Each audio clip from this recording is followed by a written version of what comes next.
How to make an A. Actually, this is a completely new series, and I've been gone for a couple of years. So I'm back, guys. I'm back. I'm going to do a whole series on how to make letters and numbers. One is very easy.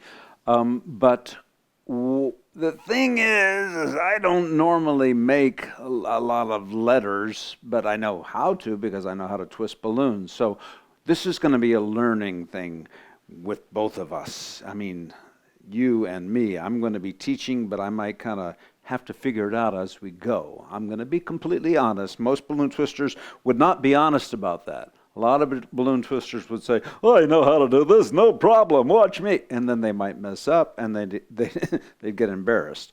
But I'm going to be honest from the get-go. Okay, we're going to start with A.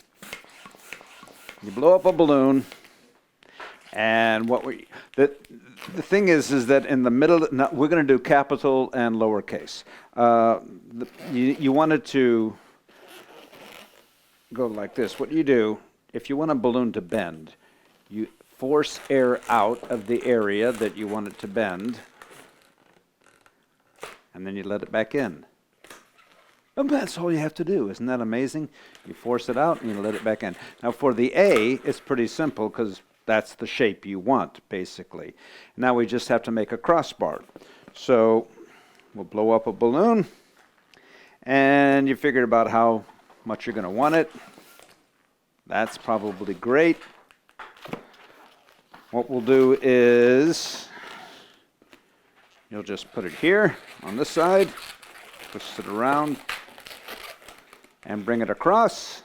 Are you seeing it? Are you beginning to see the A, how it's going to look? And of course you can make it like that or like that, however you want to do it. Let's do it about like that. I think that's pretty perfect. And perfect is important for Virgos, and I'm a Virgo. And then we have a little extra there, so we'll twist it like this.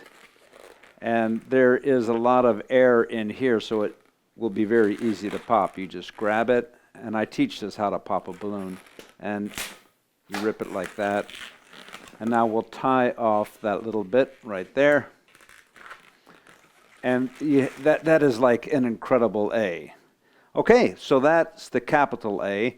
Now we will make a lowercase a. What we'll do is, it's not vital how much you blow it up at this point because we're going to get rid of the extra part at the end anyway. So we'll want the little part to stick out like this, and then this is the body of the A. And then we're going to have this part come over like this, right, to make a lowercase a. Now we can just bend this over, but it's still going to start off going like that. So even if we bend it, it's not going to be exactly right. So what we can do is make a little pinch twist right here, and that will force this more in that direction. So I squeezed a little air out first, and now I'm going to make a pinch twist and position that behind the top of what's going to be the A. Okay. Now all we have to do is curve this around, and it's kind of going in the right direction. It's not starting off going that direction. It's more the direction we want it. So again, if you want a balloon to bend, you squeeze air out and let it back in. Squeeze it out, let it back in. Squeeze it out and let it back in. So now of course that's too much. We've gone too far, which is okay. We're going to twist here and then pop it off like that and tie it like this. And then we just need to shape it a little bit, and we'll have our A. Right. There we go. Good enough. A nice little A. And so you have your capital A and your lowercase a. Thank you very much. And we'll be back with a B.